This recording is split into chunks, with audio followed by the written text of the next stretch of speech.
Mari kita belajar mengenai bahasa pemrograman Python. Nah, bahasa pemrograman ini memang lagi populer-populernya nih di kalangan programmer itu sendiri seperti itu. Nah, apa aja sih kira-kira memang yang perlu diperlukan ya untuk memulai belajar bahasa pemrograman tersebut? Oke, yang perlu dipersiapkan yang pertama kita kalau di sini ya karena saya biasa menggunakan yang namanya Visual Studio Code, Visual Studio Code. Jadi kita download dulu yang namanya sini nih, Visual Studio Code. Ya bebas, ini boleh yang lain juga nggak apa-apa, Sublime atau yang lain ya. Nah ini tinggal langsung di download aja nanti ya, karena memang saya sudah download untuk Visual Studio Code-nya. Jadi di sini tidak dijelaskan mengenai cara instalasinya ya. Bisa nanti dilihat di video-video yang lainnya. Nah, selain Visual Studio Code sendiri ya, itu kita harus menginstal Python-nya. Ada di python.org ya, di python.org. Nah, di sini kita dapat menginstal, download dulu ya, download dulu Python-nya. Di sini area download-nya. Ya, kita bisa pilih. Nah, ini yang terbaru itu 3.10. Nah, itu bisa digunakan. Jadi nanti kita download atau 3.9 juga nggak apa-apa. Ya. Nah, ini kita download nantinya. Nah, ketika di-download ini pastinya perlu diinstal ya. Jadi selain Visual Studio Code, bahasa pemrograman Python itu ya kita harus download Python-nya. Gitu. Nah, di sini dijelaskan juga Python itu apa sih gitu kan. Cuman bahasa Inggris nih, getting starter-nya. Ini dijelaskan bahasa pemrograman Python itu. Yang jelas saat ini sedang populer. Nah, ada dia juga open source. Jadi kita bisa mengakses atau menggunakan tanpa membeli lisensi gitu kan. Walaupun di sini ada untuk donasi ini ya, silahkan kalau mau mendonasi gitu ya. Nah, ini menjadi tagline-nya ya, friendly and mudah digunakan lah ya, gitu ya, untuk bahasa pemrograman Python. Baik, kalau sudah di-download ya, kalau sudah di-download Python-nya baru diinstal. Nanti kita coba di Visual Studio Code-nya sendiri. Nah, di sini. Nah, ini di dalam Visual Studio Code-nya sendiri. Oke. Setelah install Visual Studio Code, VS Code-nya, lalu install juga Python-nya. Nah, ini jangan lupa tinggal diklik extension-nya juga di-install Python. Nah, di-install Python yang dari Microsoft.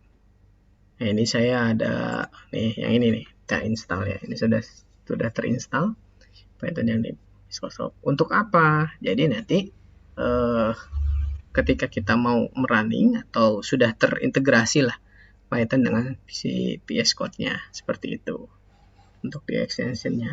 Jadi udah bisa nanti langsung untuk di running seperti itu. Nah, kalau misalkan udah seperti ini, baru kita masuk ke dalam membuat file atau enggak kita bisa langsung, misalkan tadi kan. Nah, ini kalau misalkan baru pertama kali dibuka Visual Studio Code-nya akan muncul seperti ini. Nah, kita bisa langsung new file di sini ya, untuk meng-create ya. Kalau untuk new file itu biasanya meng-create. Kalau tidak pun kita bisa open folder kalau sudah ada ya. Jadi di sini saya akan create dulu ya. Tapi sebelum nge-create, biar ini akan terbaca sebagai Python, maka di save dulu terlebih dahulu. Itu juga bisa langsung dot. Nah, di sini misalkan kalau untuk di sini udah ada Python sendiri nih ya, langsung. Nah, di sini misalkan belajar.py, jangan lupa langsung di save, maka secara otomatis ya secara otomatis dia akan berubah logonya menjadi Python. Nah, maka di sini juga langsung ke direct. Nah, saya masih menggunakan Python 3.95 seperti itu. Jangan lupa di save. Baik. Nah, apa sih kelebihan dari Python ini gitu kan? Ya, tadi mudah dipergunakan, terus user friendly, ya itulah mudah dipergunakan gitu. Lalu di dalam kodenya juga itu tidak terlalu banyak yang tidak ribet lah seperti itu. Nah, itu kalau misalkan udah terinstall semua, dipastikan di sini juga sudah muncul ya terintegrasi. Nah, terus cara kerjanya seperti apa gitu kan? Ya sama dengan kode-kode yang lain ya kan. Nah, di sini Visual Studio Code itu sebagai editornya gitu. Nah, di sini bisa juga kita membuat apapun gitu, apa bahasa pemrograman yang memang saat ini dipergunakan. Contohnya seperti HTML, PHP, JavaScript, dan sebagainya itu bisa di-create di Visual Studio Code dengan catatan extensionnya harus di install dulu. Oke. Nah, ini kelebihannya ketika kita mau mencetak sesuatu, tinggal ketikin aja misalkan print. Nah, ini kalau udah terinstall extension ya udah langsung muncul ya apa yang mau ini. Tinggal kita print misalkan apa sih yang mau diitukan, value seperti biasa, misalkan biasa ya hello world kalau belajar pertama gitu kan, hello world gitu kan. Nah, nanti ini langsung tinggal kita running aja gitu ya. Ini save dulu ya. Baru kita running di sini nanti akan muncul. Nah, maka dari itu dia akan langsung muncul di sini. Hello world seperti itu. Ya. Nah, ini munculnya langsung.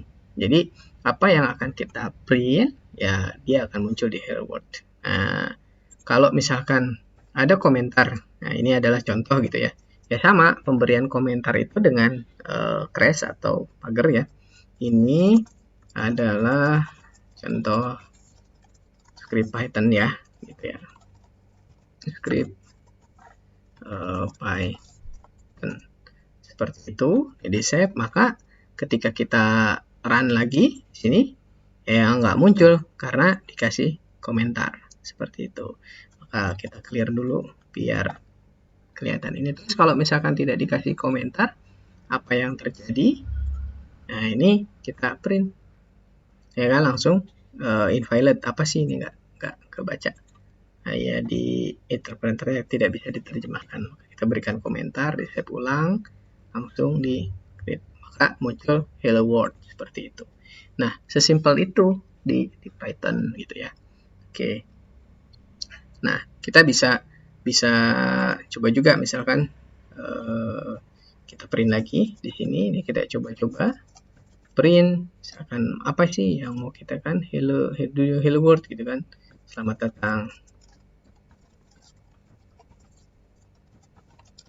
di channelnya ya, channel saya gitu kan.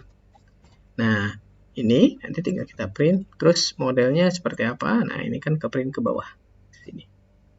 Nah, di terminalnya itu untuk di outputnya sendiri. Nah, ini mau untuk penggunaan Visual Studio Code-nya ya tidak dijelaskan lebih lanjutnya di sini ya.